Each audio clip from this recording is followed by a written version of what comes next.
My name is Howard Sublett.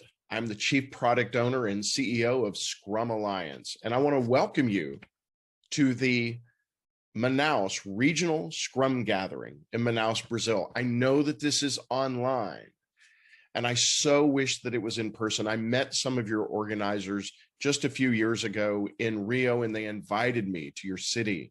They shared with me pictures of your city and where it's located, and the beauty that's there and the opportunities that are there.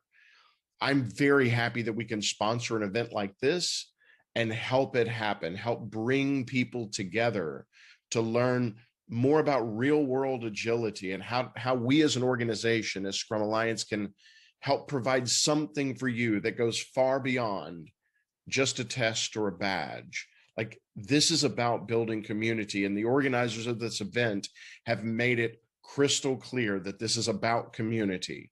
It's not about profit. I'm so happy about that, and that you can make a donation to the Museum of the Amazon. So this whole concept of sustainable pace in agility and making sure that teams are empowered and love the work that they're doing and can work at a pace that can go on forever fits right into this theme of sustainability in the rainforest. So that seems like it's such a perfect topic for you all, for you to learn, for you to find somebody else to connect with, to make a peer, and to grow in your career. So again, very, very happy that we can sponsor and help make this happen. Please visit scrumalliance.org. And if you're not already connected, please find a way there. You can find me most anywhere, but most of my social has my name, Howard Sublett. I would love to hear from you. Find something that you can learn from. Challenge yourself today. Go to a session you didn't think that you believed you could learn from, or that you actually think is wrong, and see, because you might learn something. Anyway, enjoy your conference, and I'm so happy that we can help make this happen.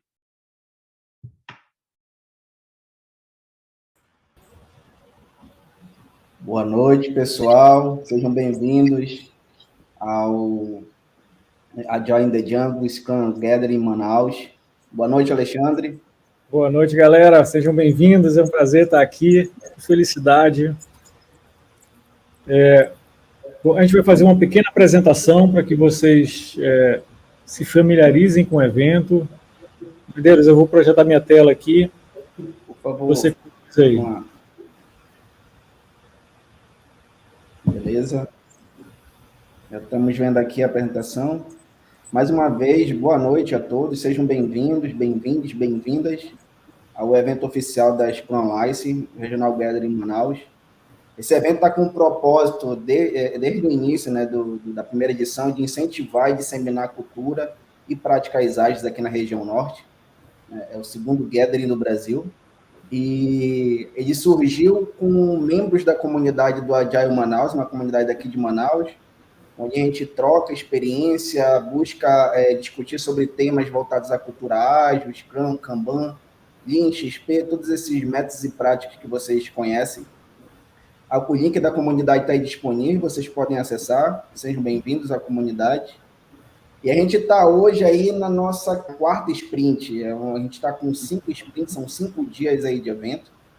A gente vai ter 16 palestras no total, são 5 horas aí de network que a gente está tendo, e 8 horas de conteúdo distribuído dentro dessas palestras, né? Hoje é a quarta sprint, né? E a gente vai ter, nessa quarta sprint, o nosso sprint backlog. A gente está com o horário de Brasília, né, na nossa agenda. Começando às 19 horas, a gente está aqui na abertura do evento. Em seguida, a gente vai ter o Rodrigo de Toledo, vai estar apresentando nosso keynote, né, que abre aí o quarto dia do evento. É o nosso primeiro keynote, na verdade. Nos dias anteriores a gente não teve keynote. E a gente vai para o intervalo, depois de trocar uma ideia de perguntas e respostas com o Toledo. A gente volta para cá para o evento, depois desse intervalo, e a gente vai distribuir em 2 salas, né? Teremos palestras na sala Rio Negro e palestras na sala Rio Solimões. Então, vai estar distribuída ali entre a Estefânia e o Matheus Teca numa sala, e na outra sala a gente vai ter o Panda com o Juliano. Beleza?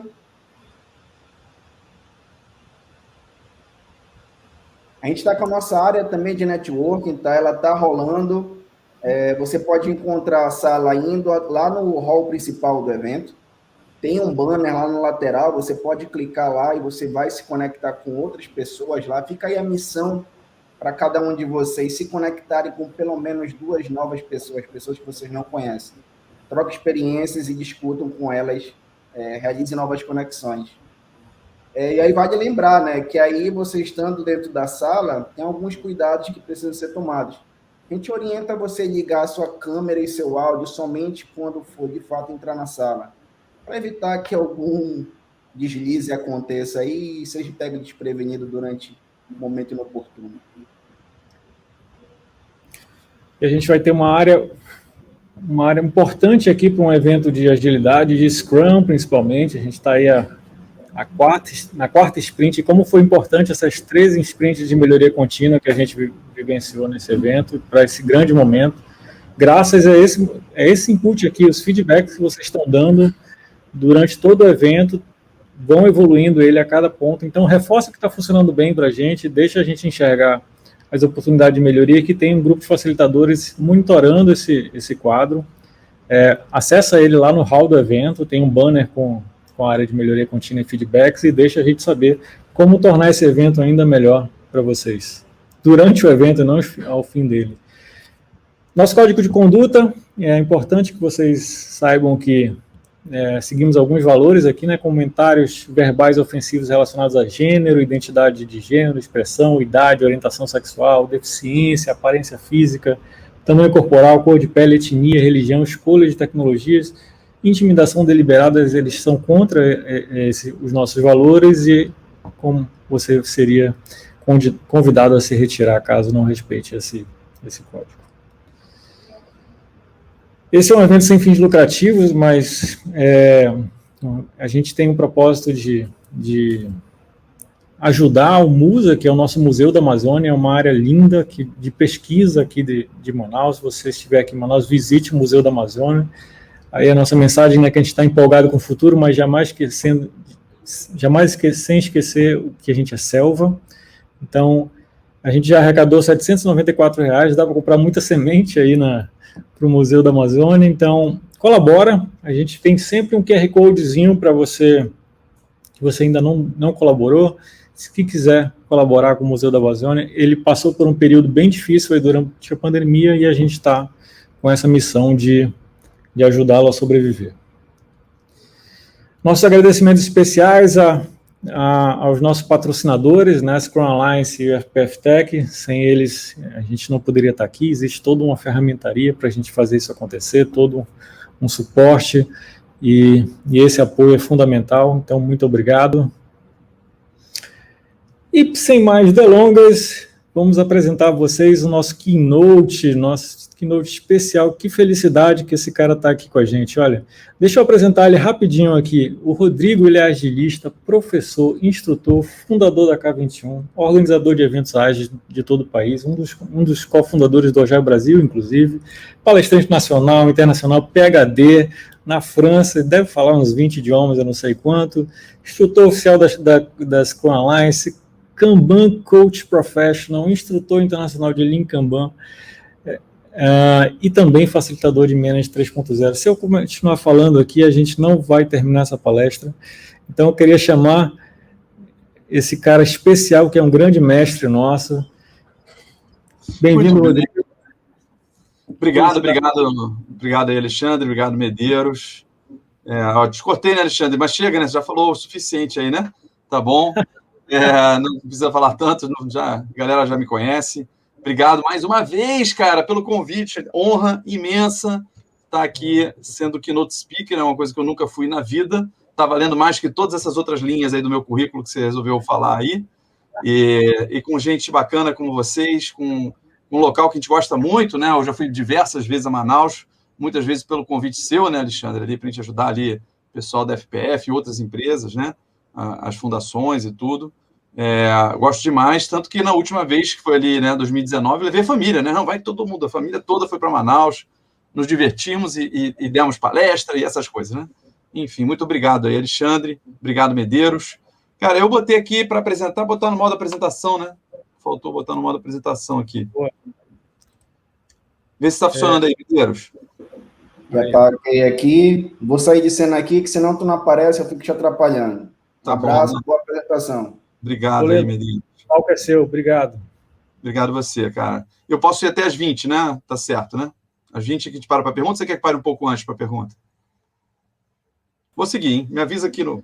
10 minutos para terminar aí, vai em frente aí, o palco é Então, teu. beleza. Pode deixar. Gente, muito bom. Essa palestra aqui, eu acho que é uma das palestras mais light que eu já fiz na vida, assim, porque né, eu já fiz toda a palestra técnica, ou de assuntos pesados.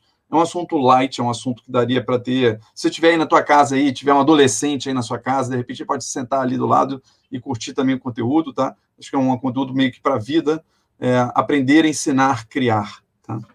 E essa minha família, né, tá ali, o mouse passa ali, né, passa. Então, a Dani, que ela é osteopata, fisioterapeuta, trabalha aqui perto de casa, foi guerreira para ir comigo para a França, né, passou os primeiros 4 anos de casamento, a gente casou e foi para a França, né, quando foi fazer o doutorado, né.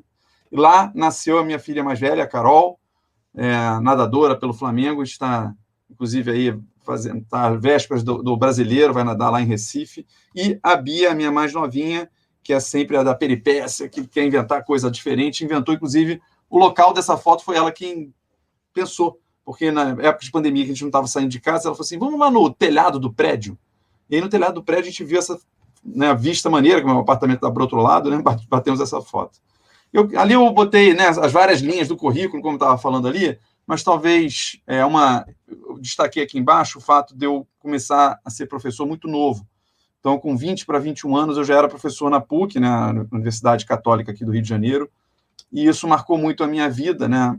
Acho que isso já vem com um marco já pregresso, né? Porque eu sou filho de professores e neto de professores, né? E muito cedo comecei, então essa questão da didática sempre foi uma coisa muito importante na minha vida, assim, né? E aí a gente vai falar desses 3 grandes temas aqui. O trabalhador do conhecimento. Atenção, trabalhador do conhecimento, diferente do trabalhador braçal, a gente vai falar da diferença, nós deveríamos fazer apenas as seguintes atividades: aprender, ensinar, criar. Qualquer coisa no nosso tempo de trabalho que seja diferente de aprender, ensinar, criar, provavelmente deveria ser substituído por um robô. Todo o resto deveria ser automatizado, tá? Então, já fica a dica aqui para provocar, né? Se você não está fazendo nenhuma dessas 3, cuidado, pode ser que alguém esteja pensando em te substituir por um robô, né? Tem uma exceção, essa exceção lá no finalzinho eu vou explicar qual é essa exceção aí, mas em geral é aprender, ensinar, criar. E aí eu vou estar entrando nesses assuntos, eu fiz bem aquela coisa assim, tipo índice de livro, 1.1, 1.2, 1.3, aí depois vai 2.1, 2.2, então vocês acompanham, o 1 é aprender, o 2 é ensinar, o 3 é o criar, tá? E aí tem o trabalho, a diferença, como prometi aqui, a diferença entre o trabalho do conhecimento e o trabalho repetitivo. O trabalhador do conhecimento, diferente do trabalhador, né, do trabalhador braçal, né, qual é a parte do nosso corpo que a gente mais usa no nosso trabalho? É o cérebro, né? Esse trabalho, ele é um trabalho não linear. É a primeira característica que difere do trabalhador braçal. Porque um pintor de parede, se ele pintou metade da parede em 2 horas, você espera que ele pinte o resto da parede em mais 2 horas. Isso não acontece com o nosso trabalho do conhecimento, né? Rendeu bem de manhã não significa que vai render bem de tarde. Aliás, tem até essa má notícia, né? A verdade é que nós, trabalhadores do conhecimento, nós trabalhamos 24 horas por dia. Porque o trabalho vai com a gente termina o trabalho, desliga as coisas e o trabalho continua. Às vezes a gente está no banheiro, né? E aí tem uma ideia lá no chuveiro. Tive uma ideia. Ou dormindo, né? Eu estou vendo agora o chat aqui. Responde aí no chat se você já sonhou com o trabalho. Bota assim, eu já sonhei com o trabalho. Escreve aí para eu saber quantas pessoas já sonharam com o trabalho. De fato, o nosso trabalho é 24 horas por dia e ele é não linear. Não linear significa, por exemplo, ser uma covardia você pedir estimativa do trabalho do conhecimento em horas. É uma covardia. É não linear. Além disso, o trabalho em time é muito importante. O trabalho em time gera o que a gente pode chamar de times hiperprodutivos. O que são times hiperprodutivos? Quem fala muito disso é o Jeff Sutherland, além de outros autores. Os times hiperprodutivos são times que rendem de 4 a 10 vezes mais do que um time comum. Nossa, são super-humanos! Não, cara. É porque eles aprenderam que a colaboração, o trabalho em time é onde está toda a diferença. Tá? Saber colaborar. Isso muda, inclusive, a forma como a gente aloca as pessoas dentro das empresas. Em vez de fazer o modelo tradicional, né? Dado um projeto novo, quem que vai trabalhar nesse? Puxa uma pessoa, outra ali, e a gente está trabalhando mais de uma coisa ao mesmo tempo, um nem conhece o outro direito, dá 6 meses, um ano, quando eles começam a se conhecer, acabou, agora é outro projeto. A gente muda. A gente quer times estáveis, a gente aloca o projeto ao time. Porque esse time vai aprender a trabalhar junto. É tal como um esporte coletivo, né? A diferença é você bater uma pelada para decidir quem são os 5 do basquete que vai ficar para um lado, ou do futebol 11, na hora, ou o time que realmente conhece, treina junto, trabalha junto, etc. E, além disso, se espera, como a gente já se falou aqui, que o trabalho do conhecimento haja o tempo todo um aprendizado. Tá? E esses três pontos aqui são 3 pontos que corroboram com uma campanha que a K21 está fazendo nesses últimos 2 anos. E a campanha é o seguinte: pare de chamar as pessoas de recursos. Mas aí eu chamo de quê? De humanos, de pessoas. Certo? Não chame as pessoas de recursos. Por causa desses 3 motivos aqui, né? Chamar as pessoas de recurso, você está remetendo à linearidade. Né? 10 cadeiras, 10 bundas vão sentar. Cadeira é recurso. 20 cadeiras, 20 bundas vão sentar. É linear. O trabalho do conhecimento é não linear. A gente está ignorando o trabalho em time quando a gente chama as pessoas de recursos. Pega 2 recursos de front-end e 2 recursos de back-end, como se o jeito como elas trabalham juntas não fosse influenciar nisso, nessa equação. E recurso não aprende. Impressora é um recurso. Ela vai continuar sendo impressora pro resto da vida, não vai aprender a fazer outra coisa, certo? Então, 3 bons motivos para não chamarmos as pessoas de recurso. O Alexandre depois vai mandar para vocês os adesivos aí da K21, tá? Muito bem, então vamos entrar aqui no aprender, ensinar, criar. Começando aí com aprender. Primeiro ponto é sobre maestria. Maestria é você se aprimorar naquilo que você faz. E aqui eu vou ancorar esse meu argumento numa síntese que o Daniel Pink fez das 3 motivações intrínsecas. Tem autores que falam mais, a gente gosta muito, por exemplo, né, do Jürgen Apelo, que fala de 10 motivações intrínsecas. Aqui ele reduziu a 3, escreveu um livro muito famoso, que é o livro Drive, né, Drive. Ele tem uma palestra no TED Talk, que é uma das 10 mais vistas do mundo e tal. E ele fala dessas 3 motivações intrínsecas, que são propósito. Nós, trabalhadores do conhecimento, quando a gente sabe o porquê daquilo que a gente está fazendo, a gente trabalha muito mais motivado. Mas, além disso, ele fala de autonomia. Nós detestamos ser microgerenciados, né? A gente quer ter autonomia, a gente fala em Agile muito da autonomia do time. E, finalmente, maestria, que é se tornar melhor naquilo que você faz. Porque quando você se torna melhor, você tem a percepção, consciência que você está melhorando em alguma coisa, você fica ainda mais motivado. Então, gera o que a gente chama de um ciclo de reforço positivo, né? Tem um nome bonitinho em inglês também, Positive Feedback Loop, onde o fato de você ter um resultado positivo aumenta a sua motivação para o trabalho, e a motivação do trabalho aumenta também os resultados positivos. Eu tenho uma atleta aqui em casa, eu vejo isso, né? Ela vai bem no campeonato, ela treina melhor, ela vai bem no próximo campeonato. Então, gera esse ciclo de reforço positivo. 1.2, especialista generalista. O que é isso? A gente espera que o trabalhador do conhecimento ele cada vez mais se torne T-shaped, ao invés de I-shaped. Como assim? O profissional do tipo I é aquele que entende, né, profundamente um assunto. O profissional ele é especialista. O profissional do tipo T é o especialista generalista. Ele entende de um assunto profundo, mas ele entende dos assuntos colaterais. Esse cara é muito mais valioso para a gente hoje nas empresas. Tá? Esse T-shaped, ele acontece até porque a gente forma times multidisciplinares. Então, é natural que as pessoas comecem a entender dos assuntos colaterais, tá? Mas aqui, isso é normalmente o que eu falo em treinamento, um ou outro aí talvez até tenha feito treinamento comigo, já ouviu esse tipo de discurso, aqui eu quero trazer um pouquinho mais. Porque existem pessoas que falam, na verdade existe o P-shaped. O que é o P-shaped? Quando o cara tem 2 especialistas, o cara ou a pessoa tem 2 especialidades onde ele conhece profundamente, além de ter o colateral, né? E não para aí. Tem o M-shaped. M-shaped é a pessoa que tem 3 especialidades, né? Além de ter essa noção colateral. Não para aí. Tem o combo-shaped, né? Um negócio, viu, Alexandre? Essa você não sabia, hein? Tem o combo-shaped. Quando a gente vai, tipo, o cara tem várias especialidades, né? Parece engraçado, mas essa teoria ela vem lá dos da Toyota, né, lá dos japoneses, na década de 70 e tudo, eles faziam isso. O Comb Shaped requeria normalmente assim, uns 10 anos, eles iam trocando a pessoa em posições diferentes da fábrica, após 10 anos ela poderia substituir qualquer um da fábrica, olha que coisa louca, né? Então não é ficção, tá? Na prática isso já aconteceu. 1.3, a gente quer aprender não só outras atividades técnicas, mas outros domínios. E aí vou usar aqui os 4 domínios da agilidade. Isso é uma coisa que a gente há muitos anos já usa aqui na K21 para vários propósitos, né? Aqui um propósito didático, né? O domínio de negócios é onde a gente fala de produtos, ROI, né? Return on Investment, né? A priorização, valor, metas, releases. No cultural, é quando a gente fala de motivação, liderança, autonomia, cultura de experimentação, interdisciplinaridade, uma cultura de melhoria contínua.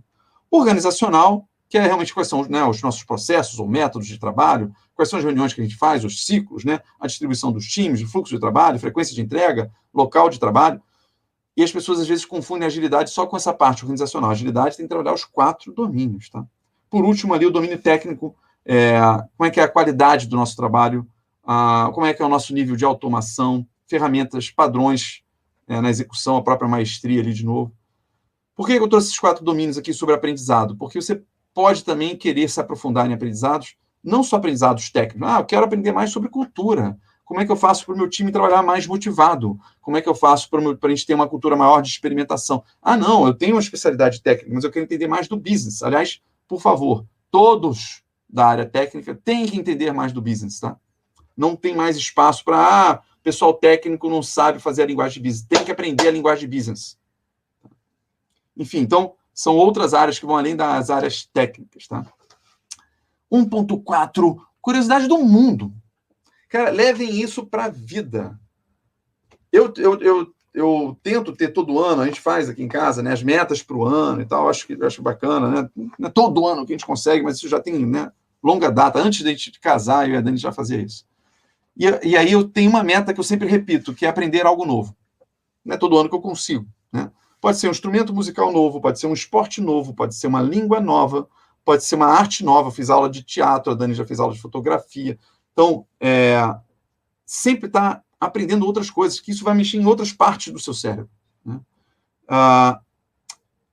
Aprender sobre qualquer serviço, aqui eu acho que talvez não tenha sido claro ali, aprender sobre qualquer serviço que você receba, não os serviços que você executa. Né? Você como uma pessoa que está recebendo um serviço.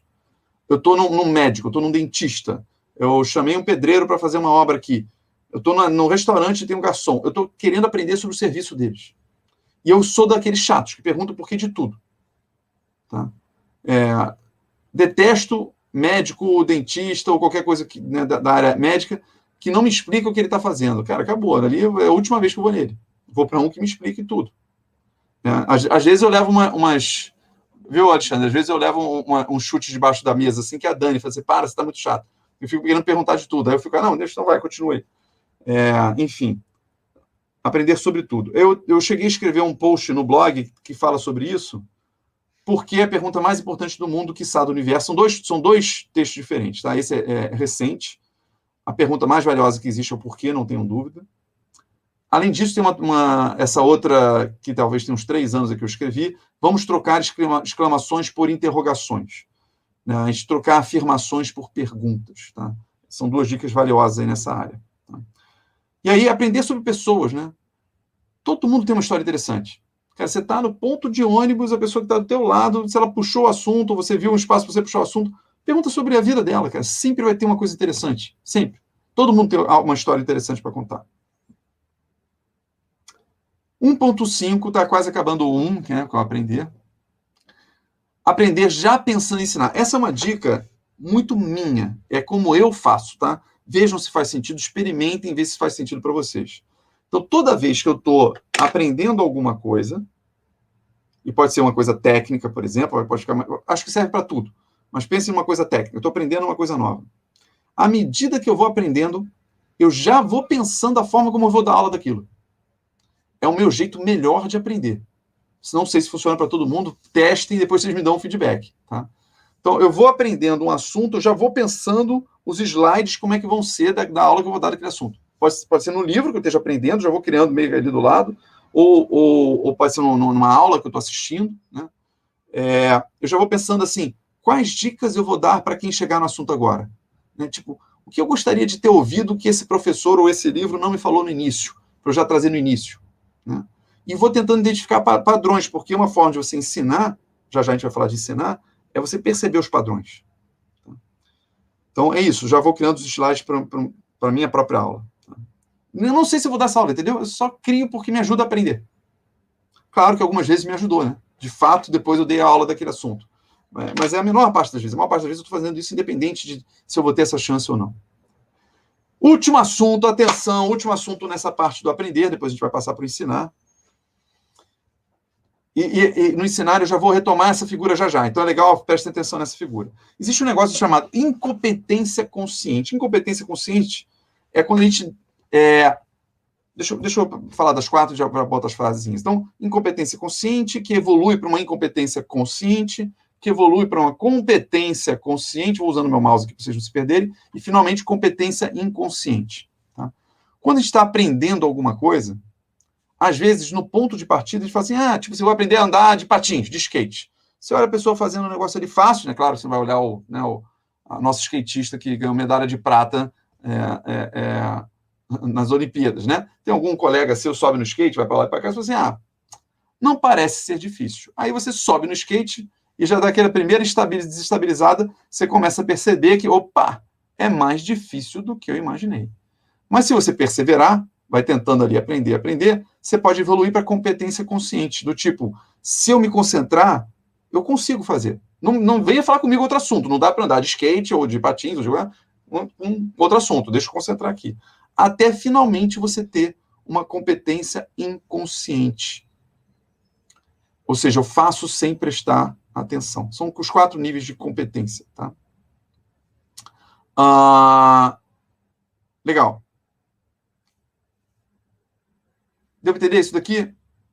Eu acho que isso aqui tem coisa que está faltando. Vou trazer já no slide seguinte. Então, esse aqui eu dei o exemplo do skate, mas poderia ser o exemplo de dirigir um carro. Deixa eu reforçar, porque esse exemplo, como eu vou usar ele em seguida, acho que é interessante. Então, quando você começa a aprender a dirigir um carro, você fala, não parece ser difícil. Aí depois passa mais difícil do que eu imaginei, até, né, se me concentrar eu consigo, até você fazer sem prestar atenção. Quem dirige carro, já, né, há algum tempo aí, né, 6 meses, 1 ano, você certamente já dirige fazendo outras coisas. Aliás, cuidado, não façam tantas outras coisas assim, né? Não pega no celular para ver. Né? Com cuidado, mas você conversa com a pessoa, troca a estação do rádio, vê o mapa no Google Maps, né? Então, ou no Waze, né? Para não fazer propaganda só de um. Eu estou sem feedback da Alexandre, eu fico com vergonha de fazer pergunta. Eu já faço pergunta que ninguém, já faço piada que ninguém ri. Aí agora tem feedback zero, assim, nem aqueles que estão pena de mim.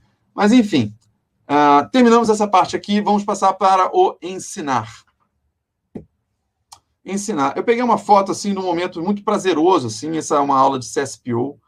Eu estou explicando ali o Castelo de Mentiras, que tem um livro, vou passar o link para vocês aí no final, vocês podem baixar também já uma versão quase completa do livro. É um momento ali, né, também de prazer para mim, que eu estou ali com a chance, a galera prestando atenção. A gente vai falar um pouquinho dessa coisa do ensinar, tá? E aí, é o que eu falei para vocês, eu acho que tem coisa faltando aqui, sabe por quê? Imagina o seguinte, que vocês são uma pessoa que saiba dirigir, tá? E já está nesse último nível de incompetência inconsciente, né? Perdão, eu errei, né? Competência, de cima é competência, foi mal. Sorry. Foi isso que eu vi aqui no chat aqui, né? Competência inconsciente, tá? Errei aqui. Esse aqui não tem competência inconsciente. Ou seja, você sabe dirigir competente de tal maneira que você inconscientemente já dirige. Beleza. Só que digamos que você quer agora ser instrutor de autoescola. Sabe o que vai acontecer? Não ter a competência inconsciente não vai te resolver, cara. Sabe aquela pessoa que fala assim, você pergunta para ele, poxa, mas como é que você faz isso? Você fala assim, eu não sei, eu só faço. Você não pode estar nesse estado. Você vai precisar procurar formas de você explicar aquilo que você sabe. Ou seja, aquela sua competência inconsciente, ela ganha agora um novo desafio, que você volta a ter que buscar consciência sobre aquilo. Para você poder ensinar. Quais são os padrões, quais são as regras, quais são... Certo? Mas digamos que você não queira ser o CFC. Isso é uma piada na K21, tá? Ninguém quer ser o CFC. Digamos que você não queira ser o CFC. Você queira ser esse cara aqui. Sabe quem é esse cara aí? Ele é o cara que ensina os instrutores de autoescola. Ele dá aula para aquelas pessoas que vão dar aula sobre como dirigir. E aí ele vai ter que pensar de novo. Ele, de repente, ele já tinha, ele, em algum momento, se tornou um professor de autoescola, criou regras e padrões, etc. Agora ele vai ter que pensar nas regras que ele precisa ter para ensinar quem vai ensinar a dirigir. Ou seja, isso é uma coisa recursiva, tá? A gente teve essa percepção, isso aqui é muito importante, né, para a questão de você entender até onde vai o ensino, que isso não tem fim, né? O João Reis, que, né, o queridíssimo João Reis, que também é um ilustrador, ele curtiu muito quando a gente conversou sobre isso, né? Que isso vai para o infinito, ela vai para o infinito. Você tem um estado inicial, um novo aprendizado, aí você vai ter uma síntese ali que você pensa quais são os padrões, ícones, ganchos, metáforas e tal, pulos do gato, que você começa a sintetizar, e aí você tem uma camada de abstração que você tem uma boa consciência ali. Mas em cima disso vem outras coisas, vem novas conexões, novo aprendizado. Isso vai para o infinito, né? Essa outra figura talvez seja parecida com a anterior aqui, né? Mas é coisa de você ter um aprendizado, e aí você faz a síntese, e aí vai para uma nova camada de abstração, é parecido, né? Então, obrigado aí, João Reis, pelas figuras. Nós temos, e aqui falando um pouquinho já de agilidade, né? Nós temos várias oportunidades para aprender e ensinar, tá? Muitas vezes apenas na conversa. Tem times multidisciplinares só conversando. Poxa, mas é só dentro do time? Não, você pode ter múltiplos times conversando. Ou você pode ter, por exemplo, o escoteiro. O que é o escoteiro na agilidade? Nunca ouvi isso. É o cara que é de um time, mas ele passa uma sprint, por exemplo, de 2 semanas dentro de um outro time. Tá? Não, perdão, esse é o traveler. O escoteiro é que ele faz só uma reunião. Gente, eu vou participar da reunião de planning do outro time para ver como é que eles estão fazendo, ver se tem alguma coisa interessante, se a gente pode contribuir com alguma coisa, ou passar um dia, né? O traveler é que ele vai lá e passa uma sprint inteira, né, com outro time para gerar aprendizado, ele vai estar lá também na posição de ensinar coisas que o time dele faz, e é de aprender para quando ele voltar para o time dele poder ensinar. Né? Você ter comunidades, você pode ter mentores, né? Pode proporcionar open spaces, né? Tem outros exemplos aqui, ó. Maestria, né? É uma das coisas que a gente está buscando. Pair programming é uma coisa que é incrível para você buscar essa maestria, você se sentir como eu aprendi no final de um dia de pair programming, quanto você consegue aprender. Pode ser uma nova especialidade técnica. E pair work programming é uma coisa bem de, né, codificadores, né? Poderia ser pair qualquer coisa da mesma área técnica. Mas aqui eu estou propondo também pair, né, pareamento de áreas técnicas diferentes. É sei lá, um advogado e um programador. Alguém de RH e o cara de UX. Outro domínio, naqueles 4 domínios, como a gente falou, é tipicamente, né, aquilo que eu falei, o PO interagindo com o time, ele está ensinando sobre o domínio de business. Ou um novo nível de abstração, você trazer meta-discussões, né? Gente, isso que a gente está fazendo aqui tem esses elementos, esses padrões, com esses nomes. Normalmente, nessas horas, surgem nomenclaturas. Acho que faltou na figura do João dizer que tem nomenclaturas que vão surgindo aqui também, né? Enfim. Só para eu não me perder na hora, que é isso. Só tem mais 2 dicas aqui ainda no ensinar. Didática, paciência.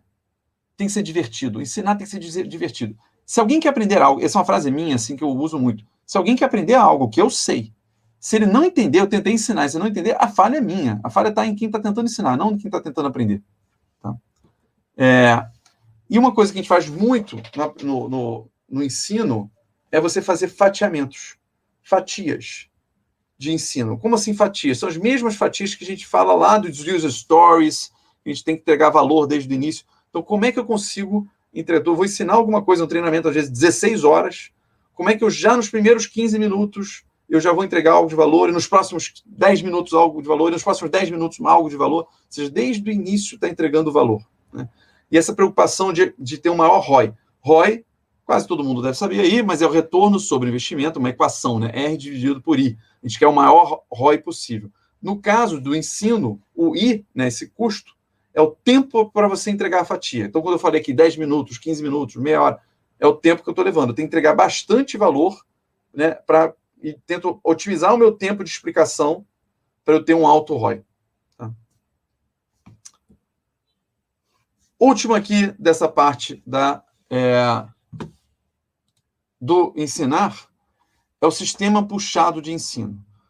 Eu não vou entrar muito em detalhes, porque tem artigo aqui, quem quiser procurar isso, mas é a prática puxa a teoria. Os treinamentos da K21 a gente faz de fato desse jeito, tá? A prática puxa a teoria. Em vez de a gente fazer aquela aula teórica, né, que fica o aluno lá, aí quando você chega na prática, aí ele começa a fazer, aí faz pergunta, parece que você nem deu aula teórica. Então, justamente pensando nisso, a gente vai direto para a prática antes da teoria.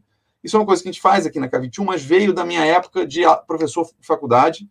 Ali entre 2010 e 2016 eu estava dando aula na UFRJ, né, em ciência da computação, e tive essa percepção que se começasse pela prática, tudo ficaria muito mais fácil, né?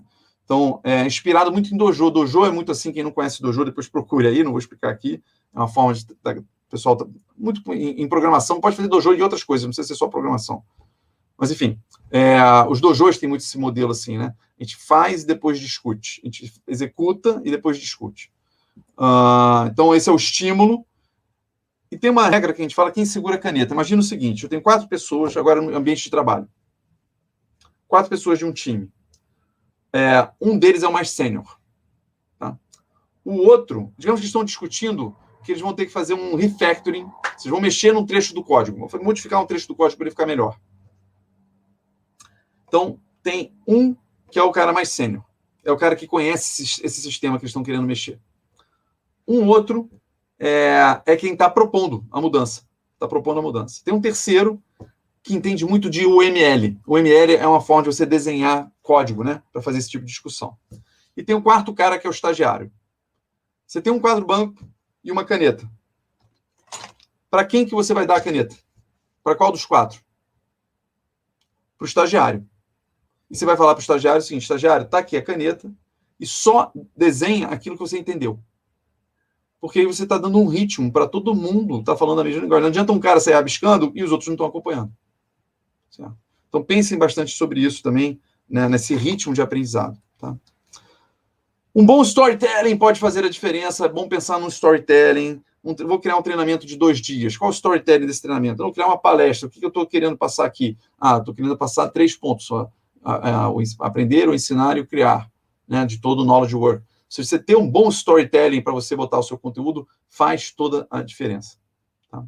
Quem quiser saber mais sobre esse trabalho que a gente fez na faculdade, tem alguns artigos, tem a tese, né, foi a tese de mestrado do Avelino. Quem quiser pode procurar isso daí, ou me procurar, que eu posso passar depois esse conteúdo. Tá? Finalmente, vamos para o criar. Criar é o seguinte, primeira dica é mente aberta. Pior coisa são as pessoas chegarem para um momento criativo cheio de, tipo, PNL negativo, né? Programação neurolinguística negativa. Eu não consigo. Eu não sou criativo. Então, primeira coisa, a PNL positivo. Tem que pensar o oposto. Falar, eu vou conseguir. Nada é por acaso. Coisas positivas. Cada vez melhor. Evitar viéses cognitivos negativos. Já falei, evitar auto-julgamento. Nada a ver essa minha ideia. Não, tem que ter mente aberta, segurança, vai lascando as coisas, depois a gente vai lapidando. Eu gosto, isso aqui tem muito com o meu jeito de criar, tá? O meu jeito de criar é muito alinhando assuntos diferentes. Eu li um negócio de manhã que alguém comentou uma outra coisa, eu falei, puxa, então talvez a solução para essa outra coisa seja aquilo que eu li de manhã, né? Fazer esse tipo de alinhamento, né? Juntar assuntos diferentes. Tem esse exemplo, né? Algo que eu vi numa série Netflix, uma situação de trabalho. Quase todas as ideias da humanidade vieram assim. Mas existem outros modelos. Tem modelos mais baseados em epifania, surrealismo, que é uma coisa que eu gostaria de explorar algum dia. Por exaustão, né? Por você fazer milhares de tentativas, acaba que uma dá certo. Às vezes é sorte. Muitas coisas foram criadas na humanidade por sorte, né? Mas a maioria é por alinhamento de assuntos diferentes. Quem quiser saber mais sobre isso, tem esse TED Talk, que é maravilhoso, do grupo OkGo. Eles tocam ao vivo, cara. Imagina, você ir no TED Talk e os caras ainda tocam ao vivo, dão um show. Sensacional, né? Tocam 2 músicas. É muito bacana. E é um jeito diferente de apresentar, enfim. Dê uma olhada sobre criatividade. É bem o meu jeito. O jeito deles é bem o meu jeito também de criar. Você também tem um processo diamante, isso é muito conhecido, né? Você cria opções, é um pouco por exaustão, assim, né? Com divergência, cria opções e depois, por convergência, você faz escolhas. Vai eliminando, até você ver o que fica aqui, que de fato pode ser ou o core do problema, né, o coração do problema, ou já uma possibilidade de solução. Tá? Criação coletiva, a gente sabe que é o coletivo, né? A gente quer favorecer a inteligência coletiva. A inteligência coletiva é muito mais inteligente que a inteligência sozinho, né? Só estou vendo aqui o quanto falta aqui para mim, vai dar tempo certinho, tá ótimo. Então, aqui eu quero passar com calma essas dicas para vocês. Quando a gente está no momento de fazer brainstorming, né? É bem esse momento de tempestade de ideias, e a gente gosta de fazer de maneira coletiva. Essas 5 dicas... Aí, Alexandre, mais uma interessante, tá? Por quê? Eu fui lapidando essas dicas, e aí a gente foi medindo o resultado à medida que a gente foi mexendo nessas dicas, e esse ficou um conjunto que fez com que disparasse a criatividade dos grupos, tá? Então, olha só, a primeira dica é, se você está no momento de brainstorm, sem filtro. Nem filtro de auto-julgamento, nem filtro de julgando o que os outros falaram. Alguém jogou a ideia mais esdrúxula, falando, ótima ideia. Você pensou qualquer porcaria, escreve lá, qualquer porcaria. Tá? Não, então, sem filtro é proibido proibir. 2, incentive ideias loucas. O cara deu uma ideia louca, você, nossa, maneiríssimo. Pô, não vai falar, ai, não deveria ter. Isso você não faz nesse momento. Tem um outro momento, que é o momento de convergência, né? Quando você converge, aí beleza, certo? Mas, né, o brainstorm é bem um momento de divergência. Construir em cima da ideia dos outros. Talvez essa seja mais importante, que é a colaboração. Você está no ambiente colaborativo, não é as pessoas escrevendo sozinho, sem falar alto. É todo mundo falando as suas ideias para você poder ouvir, quem sabe alinhando novas ideias, misturando, você ter outras ideias. Tá? Quantidade é importante, existe essa métrica, 100 ideias por hora. Um grupo criativo consegue ter 100 ideias por hora, e de fato a gente tem números que comprovam isso. Tá?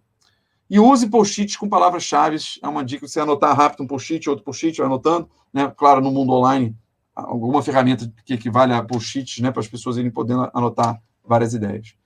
A gente fez um experimento com 76 times de 3 a 5 pessoas, no mínimo 3, no máximo 5 pessoas, num período de 5 a 6 minutos. O resultado foi o seguinte, em média, eles criaram 17 ideias, dado um problema que já tinha sido sentenciado, em média, 17. Teve grupo que, no mínimo, criou o grupo que fez menos, fez 5, criou 5 ideias, o grupo que fez mais chegou a criar 38 ideias. Tá? Aqui são também números desse mesmo experimento. Eu acho que a gente publicou isso, tá? Pode ser que eu não botei o link aqui, então eu dei uma procurada e não achei, tá? Mas eu acho que... Eu vou dar essa procurada, se eu achar, eu boto aqui no slide final que vai ficar para vocês. Finalmente, existe uma equação, eu e o Daniel Teixeira, que não está mais entre nós, né? A gente estava trabalhando nessa equação, é uma pena que a gente não conseguiu evoluir para times, tá? Mas para 2 pessoas, a gente diz que a soma do trabalho de 2 indivíduos, quando eles estão trabalhando de forma colaborativa, é igual ao dobro do que seria cada um deles trabalhando individualmente, mais a colaboração ao quadrado. Ou seja, a parte quadrática, aquela que vai contar mais para o resultado, vem da colaboração. 3.5, 3 vai até o ponto 6 também, né? Ainda estamos nessa parte de criar. Observar oportunidades para criar. Toda vez que você enxergar que tem dores ou problemas, é uma oportunidade de você estar criando uma solução. Toda vez que você está enxergando padrões, é a oportunidade de você criar uma nova nomenclatura, uma forma de ensinar aquilo. Toda vez que você identificar que tem uma nova camada de abstração, que é entre os padrões, a nomenclatura, as dicas, etc. Toda vez que você perceber alinhamentos. Opa, alinhamento novo. Opa, isso aqui é a chance de eu criar uma solução aqui. Tá? A gente gosta muito do padrão 1-2N para criação. Ou seja, quando você vai criar algo novo, não tenta resolver logo para N pessoas. Resolve para uma. Aí experimenta, melhora, resolve para 2. Depois você pensa como você vai fazer para N. Não tenta partir logo para N no início. Tá? Finalmente, validação, uso, define o produto. Olha aí. Esse produto aqui, que está sendo essa palestra, foi validado com a minha família. Tá? A esposa, minhas 2 filhas, a melhor amiga da minha mais velha, se deu mal, estava aqui em casa, jantou aqui em casa, falei, jantou aqui, mas vai assistir uma palestra aí, né? Eu peguei feedback delas, claro, ótimo, importante. O uso define o produto. Tá? Legal. Acabou a palestra, então, Toledão, porque tem uma exceção. Lembra da exceção também? Ó? Tem uma exceção. A nossa vida, atenção, nós, trabalhadores do conhecimento, deveríamos estar ocupar o nosso tempo plenamente com aprender, ensinar e criar. Pô, mas tem uma exceção que não tem como fugir, que é coordenar. Tem uma parte do nosso dia ou da nossa semana que a gente está se coordenando. Tá? Mas é importante saber o seguinte, nesse momento, coordenar é desperdício. Ou seja, se a gente conseguisse otimizar para que rapidamente a gente resolva a coordenação e não fique muito tempo perdendo tempo naquelas reuniões chatas, isso é importante porque você está diminuindo o desperdício e botando mais tempo para aprender, ensinar, criar. Tá? Então, vou ler ali, né? Não é nem aprender, nem ensinar, criar. Ok, às vezes podemos ter um pouco de aprender, ensinar, criar, mas não é garantido, né? Porque às vezes pode ter uma reunião, sei lá, no stand-up meeting, né? Numa reunião diária, né? Você pode ter tendo um aprendizado, alguém explicar alguma coisa, mas não é garantido. Né? Muitas vezes não vai ter. Desperdício deveria ser eliminado, se possível, ou então reduzido. Né? É isso que a gente está sugerindo. Então, 4.2 é só uma observação. Não, mas eu trabalho sozinho, Rodrigo. Eu não tenho time. Eu trabalho sozinho. Trabalho de casa aqui, sozinho. Tem coordenação? Sim. Porque, no mínimo, eu trabalho como autônomo. Tá, mas você precisa alinhar com o upstream, ou seja, quem está a demanda, ou seu fornecedor. Você precisa alinhar com o downstream, né? Ou seja, o seu consumidor, para quem você está entregando o seu serviço. Pô, mas eu sou autônomo de um produto digital. Cara, eu não tenho nem fornecedor, e eu só tenho consumidor, eu só entrego, o cara só usa. Ainda assim, você vai ter que precisar de tempo para organizar o seu backlog, para você priorizar. Então, você, mesmo sozinho, você tem um trabalho de coordenação que é inevitável, só tente fazer ele mais otimizado possível. Tá? Quem acha que, levanta a mão aí, infelizmente não estou vendo vocês. Quem acha que perdemos muito tempo em reuniões, levanta a mão aí. Caramba, né? Muito tempo perdido em reuniões. Aí eu tenho algumas dicas aqui para vocês de como diminuir custo de coordenação entre trabalhadores do conhecimento. Quanto mais vocês trabalharem em par, menos vocês vão precisar de tempo para se coordenar. E vocês vão descobrir que o trabalho em par, inclusive, aumenta a produtividade. Tá? Trabalhar com times menores. Times com 9 pessoas é o limite, normalmente. A gente fala de 8, 9, 10. Mais do que isso, meu amigo, já ficou complicado. Você vai ter que ter muito esforço para coordenação. Talvez times menores, 6 pessoas, um bom número. Tem que fazer as reuniões melhores também. Aí tem dicas. Reunião sempre tem que ter time box. Horário para começar e horário para terminar. Sempre é bom ter um facilitador, isso está explícito para todo mundo. É o cara que vai cortar quem está falando muito, que vai dar vez para as pessoas falarem, que vai falar que estão fugindo do assunto, vão voltar para o assunto. E tem que ter um backlog priorizado. Então, são dicas importantes aí para fazer reuniões melhores. Tá? Delegação também, né? Às vezes a gente aumenta o desperdício, né? A energia que a gente tem que colocar para coordenar, porque a gente não confia na pessoa. Não, você delega, mas só que depois você tem que me dizer o que fez, que se dependendo eu vou desfazer. Delegou. Né? Claro, tem os níveis de delegação que a gente fala, isso tem que estar explícito, né? Mas permitir mais delegações. E redução de dependência externa, fazer com que os times tenham mais independência. Tá? Como eu prometi, o livro Castelo de Mentiras, pega teu celular aí, aponta aí a câmera para pegar o QR Code, vocês vão poder baixar um livro de 13 capítulos, tem disponível já 10 capítulos. Talvez eu lance ainda mais um, estou na dúvida, de forma gratuita, depois a gente vai ter ele, né, dentro de uma editora, bonitinho e tal. Então, por enquanto, está aí um Castelo de Mentiras. Deixei aqui várias referências para o blog, né, aquelas referências que eu fui deixando no meio do caminho, elas estão aqui também nesse slide. É isso. Obrigado, bons aprendizados e criações. Não se esqueça de ensinar o que aprendeu aqui. Ó, a dica aí. Esse é meu e-mail. É isso. Estou disponível para perguntas. Fui bem pontual, hein? Eu entendi que eram 10 minutos para perguntas, não é isso, Medeiros? Foi no ponto, só aí. Você tá no mudo, meu Deus, vai gastando sua voz bonita aí de graça. Eu nunca vi alguém cravar uma inbox tão bem cravada assim, ó. Temos 10 minutos para perguntas aqui. Deixa eu trazer a primeira aqui para a gente não perder tempo. A primeira delas é feita pela Janaína. Nível de conhecimento tem relação com o Churrari? Boa, eu acho que sim, tá? A Janaína é a Janaína que eu conheço, Alexandre? Provavelmente. Pode ser. Então, muito bem, Jana. Pô, saudades aí. Cara, sim, acho que tem uma correlação sim com o Churrari, e foi legal você ter falado isso, que eu acho que eu vou pensar um pouquinho melhor. A gente falou muitas vezes de Churrari,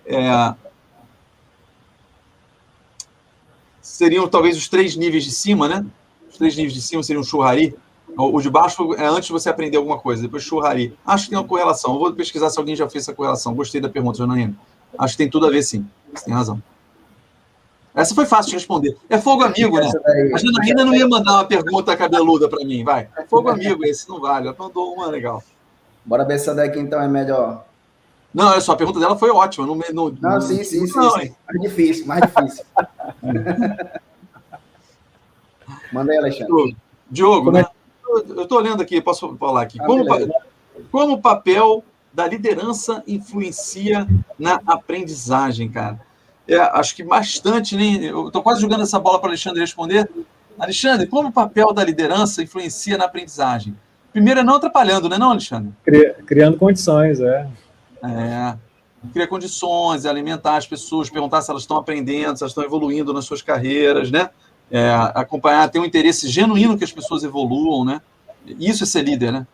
Isso é ser líder. Líder não é aquele que entrega o que foi combinado, mas o líder, a palavra líder, é muito mais fazer com que as pessoas evoluam no seu trabalho, certo? Então, acho que demais, cara, demais. Bons líderes vão ajudar demais para permitir que haja aprendizagem, né? Muitas vezes vão estar no papel também, às vezes, de ensinar, etc., né? Mas acho que mais importante é você permitir que as pessoas tenham as condições. O Alexandre respondeu muito bem, né? Condições para aprender, né? Boa. Próxima você lê aí, Alexandre, pergunta. Vai, Medeiros. Olha, o Wallace perguntou como lidar com as pessoas que são negativas em fase de transformação digital. Essa pergunta, se fosse trivial, a K21 nem existia, né? A gente existe justamente porque é não trivial, né? Convencer as pessoas, né?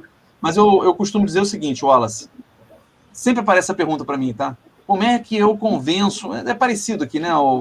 A sua pergunta eu estou transformando em como convencer, né? Como é que eu convenço o meu chefe da transformação ágil? Como é que eu convenço o meu time, meus pares? Não trivial, cada um é de um jeito, e a dica maior é o seguinte: você tem que fazer um argumento que seja propício para aquele perfil. Você não pode argumentar de um jeito que não combina com a personalidade daquela pessoa que está ouvindo, com aquele momento que ela está vivendo. Então, você tem que entender muito bem a pessoa para você construir esse argumento. Então, a pior coisa que eu já vi, assim, as pessoas falam assim, puxa, eu tentei convencer o fulano, não convenci, não entendi, eu falei exatamente aquilo que eu gostaria de ouvir. Pô, daí o erro. Você tem que falar o que o outro gostaria de ouvir. Então, não existe fórmula pronta. Você tem que adaptar o seu discurso de acordo com o ouvinte que vai ouvir aquilo ali, certo? Deixa eu trazer outra aqui. Nível de consciência, parece interessante. Qual dos níveis é mais complicado para uma pessoa? Eu acho, cara, assim, talvez eu esteja influenciado aqui pelo meu assunto, tá? Pelo meu assunto aqui que eu trouxe hoje aqui para vocês. É quando você vai naqueles 3 pontinhos, né? A apresentação não está mais passando, né?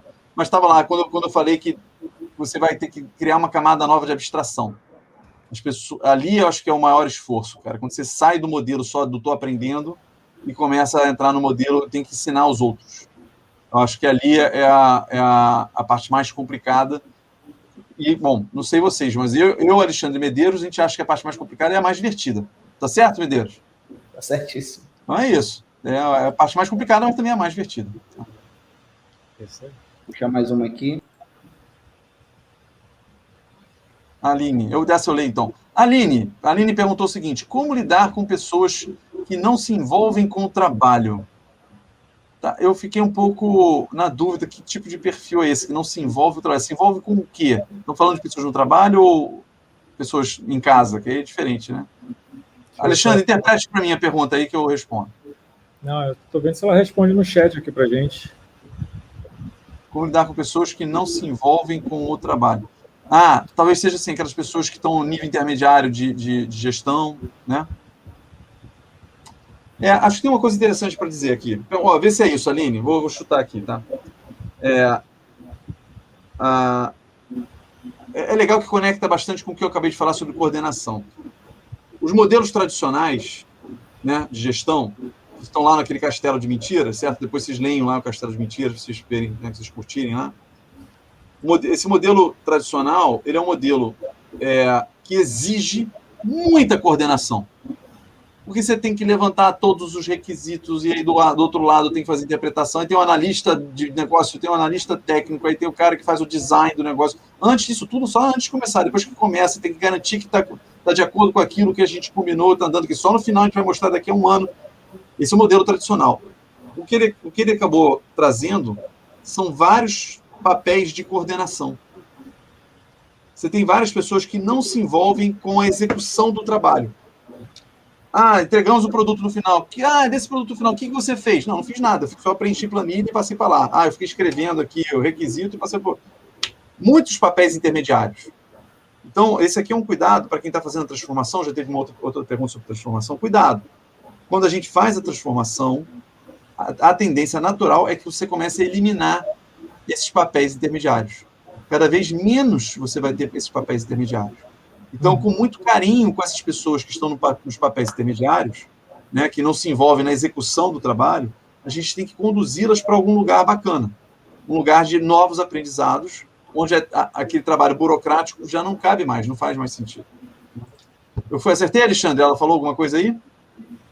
Não falou, mas eu acho que a tua interpretação deu show aí, tá ótimo. Deu show. Eu posso não ter respondido a nada do que ela queria, mas ficou legal. Então tá bom, entendi. Medeiros, traz a próxima. Você podia responder com depende, mas... Boa. A próxima eu nem li ainda, já vou responder depende já. Lê aí, Medeiros. Aí. O sim é essencial para o processo criativo? Como criar cultura nas empresas? O sim é essencial. Cultura, vou começar com a segunda parte, que ela é bem valiosa, tá? Como criar cultura nas empresas. Cultura, atenção, cultura. A gente tem que mexer duas coisas simultaneamente, tá? A gente tem que mexer com discurso e ações. Cultura só se muda com discurso e ações, mas tem que ter os dois. Não adianta você ter só discurso, se não vier com as ações, você está fazendo, né, jogando as sementes em terreno de areia. Você fazer só ações sem fazer o discurso, as pessoas não vão entender o porquê. E aquela ação pode ter uma cultura legal, mas logo depois se desfaz. Então, essa é uma dica bem importante, tá? Cultura se muda com discurso e ações. Tem uma segunda dica ainda nesse assunto, que é o seguinte. Cultura tem um tempo para mudar. É um tempo orgânico, que você está falando de mudança de hábitos das pessoas. Então, tenha paciência. A cultura leva ali um tempo para, de fato, você conseguir mudar. Tá? Você não muda assim, cultura. A primeira parte da pergunta, o sim é essencial para o processo criativo. Então, acho que aqui talvez seja o lance do experimento. Tá? Aqui estou fazendo interpretação também, tá? Eu acho que é isso mesmo, então. É isso. Então, beleza. Por quê? A gente tem que ter uma cultura de experimento. Se a cultura de experimento, ela permite muito mais sims. Eu acho que tal coisa podia funcionar. Então faz. Faz e sexta-feira a gente vê se funcionou mesmo. Mede. Faz e mede. Mas para isso tem alguns elementos para isso funcionar, né? Além da questão cultural que a gente acabou de falar, você tem que falar de fatias mais finas. Né? Tipo assim, pensei numa ideia aqui. Então faz. Então tá bom, daqui a 2 anos eu volto com ela. Não. Fatia, meu. O que você pode fatiar? Para realmente ficar fininho e a gente poder experimentar no espaço de uma semana. Então, a fatia ela é muito importante e tem que ter métricas para você medir o experimento. Antes de você começar a rodar o experimento, quais são as métricas que você vai observar para você decidir se foi um experimento, né, válido ou inválido. Tá? É isso aí. Acho que acabou. Vamos cravar o tempo, hein? Acabou aqui 8 horas. Tinha mais perguntas, mas vamos cumprir aqui o time box. Tá bombando de perguntas aqui. A galera deixou para fazer mais perguntas nos últimos 30 segundos aqui. Perdeu. Mas eu tenho certeza que o Alexandre vai respondê-las todas amanhã. Quem sabe? Tem um ponto importante aqui. Teve mais perguntas aí. Leve essas perguntas lá pro networking, tá? Dá para bater esse papo ainda lá, discutir com outras pessoas que estão participando aí do evento. Troca ideias lá. Tem muita gente bacana aqui. Momento de agradecimentos. Muito obrigado Muito obrigado, Medeiros, Alexandre, todos aí da Agile and Jungle, parabéns. Gostei muito dessa coisa de ajudar lá a doação do museu. Gostei do formato. Gostei das perguntas também, tá? Obrigado por vocês me deixarem à vontade aqui também. Já posso incluir no meu currículo, então, que eu já fui keynote speaker. Olha só, hein? Quem diria, quem diria. Primeira de muitas. Eu estava esperando que o dia isso ia acontecer. Será que o dia vai acontecer? Eu vou acabar minha carreira sem isso. Né? Então, muito obrigado mais uma vez. Gente, aproveitem aí o máximo possível esses fins de... Né? Tá acabando, né? Hoje e amanhã só, né? Hoje e amanhã. Então, muito bem. Curtam bastante. Tem palestra do Panda, do Lula. Não estou querendo puxar sardinha para K21, não, mas tem palestra aí da galera da K21 aí, né? Eu sei. Isso aí, gente. Aproveitem. Muito obrigado, Rodrigo. Foi um grande prazer, grande mestre, grande amigo. Valeu. Até a próxima. Até. Galera, não para por agora. Não para por aí, não. Daqui a pouco a gente vai dar um pequeno intervalo. Aí aproveita para se conectar lá na ferramenta de networking. Vai lá no... não sei onde é que tá. Vai lá no hall do evento. Tem um banner do lado direito. Clica lá que você vai entrar no network. Tem um monte de gente já compartilhando a experiência deles e do aprendizado que está tendo nas palestras. E daqui a pouquinho a gente volta nas duas salas, em paralelo.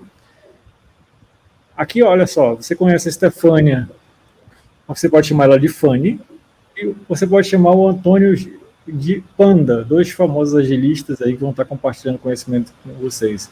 Uma palestra sobre a importância das cerimônias entre o Product Manager e o time de desenvolvimento e o seu impacto no negócio, e indo além dos padrões. Olha aí, duas palestras maravilhosas. Daqui a alguns minutos a gente volta e já entra nas salas que a gente continua por lá.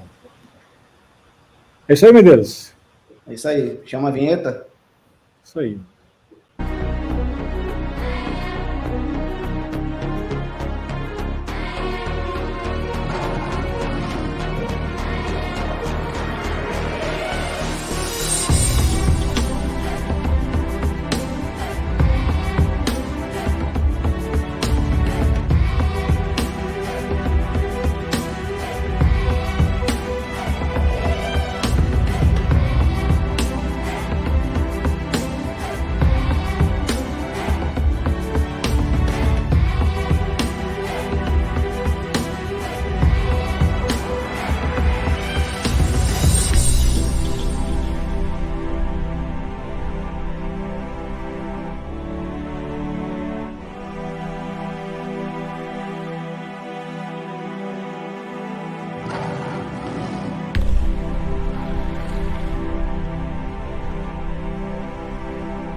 A galera está toda interagindo lá no networking. Mas a gente quer deixar algumas mensagens para vocês para amanhã, galera.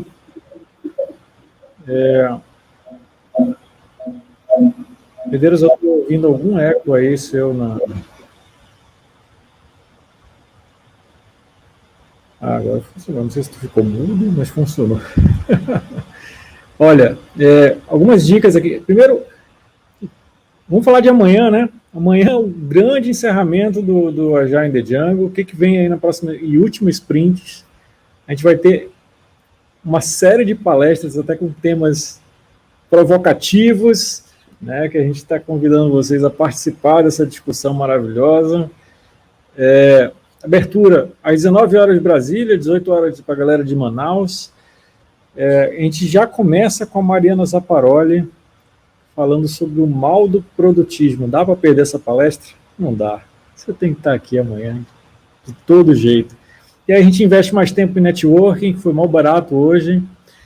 E aí a gente avança para as palestras da Luana Lobão, a importância da etapa de design no desenvolvimento do produto, e da Ariadne, com a comunidade de mulheres agilistas, juntas somos mais fortes. Olha que bacana. Aliás, as mulheres dominando totalmente o último dia do Agile in the Jungle, não é não, meu Deus? Quase que totalmente. A gente vai ter o Lula também. O Lula que é um gentleman, então ele certamente ele diria que está dominando. Apresenta os últimos dois palestrantes aí, então, Medeiros.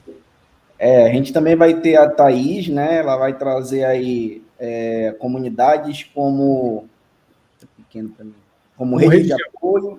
E o Lula está vindo aí com um título bem diferente, né? Provocativo, que todo mundo gosta de falar de coisa boa, mas das cagadas ninguém quer falar, né? Então o Lula vai falar aí o flow, minhas cagadas como média gestão. Vai ser interessante. Imperdível também. Galera, esse é o nosso convite para amanhã. Promete ser um grande encerramento. Não poderia deixar, como um evento de Scrum, não poderíamos deixar de chamar atenção para a melhoria contínua. Primeiro, agradecer a quem colaborou lá com o nosso mural de melhoria contínua, que está funcionando bem, que precisa melhorar. A gente já vai ter uma retrô daqui a pouco para discutir o que vocês trouxeram para a gente. E aí, fica o convite de vocês a dar feedback das palestras. Os palestrantes adorariam saber, todo mundo está no mindset de agilidade, adorariam saber qual é o feedback de vocês para as palestras. Então, contribui aí com a gente, para a gente ter essa melhoria contínua também na palestra de cada uma dessas pessoas maravilhosas que estiveram conosco aqui. O pessoal da organização vai mandar por e-mail, vai mandar no chat aí também para vocês já terem esse link, ou quem está com o celular já abre no QR Code e manda ver, não deixa para depois. É isso, né, Medeiros? É isso daí. Vamos fazer o convite para... Eu acho que o dia está terminando, mas quem tiver ainda com energia e quiser continuar a troca de network, a sala de network ainda está aberta. Está bombando. Para lá e trocar mais ideia, discutir o que vocês viram hoje aqui, né? Deem a opinião de vocês, façam outras conexões e a gente se vê amanhã. É isso aí. Então, partiu o networking com aquela velha missão de conhecer pelo menos 2 pessoas novas. Afinal, você está num evento. Obrigado, gente. Grande abraço e até amanhã. Tchau.